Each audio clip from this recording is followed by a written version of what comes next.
రబీ సీజన్లో వ్యవసాయానికి 7 గంటలు విద్యుత్ సరఫరాకు సర్కారు కసరత్తులు చేస్తోంది. విద్యుత్ డిమాండ్ భారీగా పెరిగి వ్యవసాయానికి 4 గంటలకు మించి సరఫరా సాధ్యం కాదని ఏపీ ట్రాన్స్కో ప్రభుత్వానికి గతంలోనే నివేదించింది. వ్యవసాయానికి సరఫరా తగ్గిస్తే రాజకీయంగా అభాసుపాలవుతామనే ఉద్దేశంతో ఆర్థికంగా భారమైన అదనపు విద్యుత్ ఉత్పత్తికి ఏర్పాట్లు చేయాలని ట్రాన్స్కోను సర్కారు ఆదేశించింది.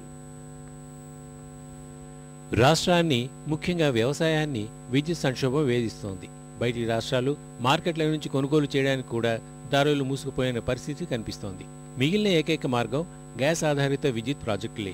గ్యాస్ ప్రాజెక్టులు 3770 మెగావాట్ల సామర్థ్యంతో ఉన్న గ్యాస్ లోటుతో కేవలం 800 మెగావాట్లు మాత్రమే ఉత్పత్తిలో ఉంది. గ్యాస్ ప్రాజెక్టుల్లో 6 లైన్ గ్యాస్తో విద్యుత్ ఉత్పత్తి చేయాలని ఏపీ ట్రాన్స్కో ప్రభుత్వానికి ప్రతిపాదించింది. జనవరి నుంచి మే మధ్య కాలంలో దీనికి 1355 కోట్లు ఖర్చవుతుందని అంచనా వేసింది. ప్రభుత్వం ఇందుకు అంగీకరించింది.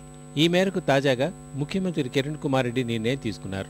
6 లైన్ గ్యాస్తో విద్యుత్ ఉత్పత్తి చేయడానికి ప్రస్తుతం 300 కోట్లు, 2013 జనవరిలో 500 కోట్లు, ఫిబ్రవరిలో 238 కోట్లు, ఏప్రిల్లో 317 కోట్లు ఇవ్వడానికి ప్రభుత్వం అంగీకరించింది.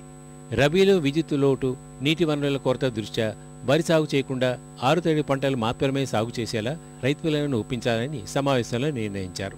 తప్పనిసరి పరిస్థితుల్లో సిరి వరి సాగు చేసే విధంగా రైతులపై ఒత్తిడి తేవాలని అభిప్రాయపడ్డారు. ఈ మేరకు వ్యవసాయ, విద్యుత్ శాఖలు కృషి చేయాలని ముఖ్యమంత్రి ఆదేశించారు.